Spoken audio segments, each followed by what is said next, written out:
Welcome to Kenton's videos. Enjoy the video. You start by loosening the seam and inspecting the paper edge.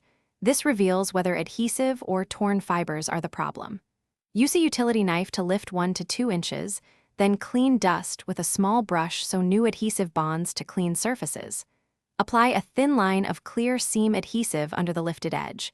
Press only the lifted portion for now so you can adjust alignment. Once done, roll the seam lightly to set contact. Make sure alignment remains perfect before full compression. Once the adhesive tacks up, you work the seam with a seam roller, starting in the middle and rolling outward to expel trapped air. This creates an even bond and prevents bubbles. If adhesive squeezes out, wipe it immediately with a barely damp cloth so you do not stain the printed surface. Make sure the pattern matches across the joint. If not, lift and realign quickly because adhesives skin over in minutes. After smoothing, leave a light weight along the seam to maintain pressure while curing. You finish by trimming any tiny lifted curls with a sharp blade, cutting at a low angle so you do not nick the face.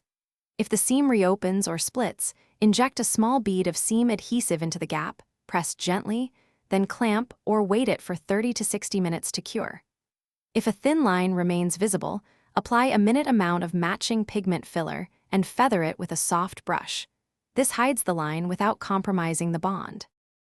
Thanks for watching. Consider subscribing if we helped you.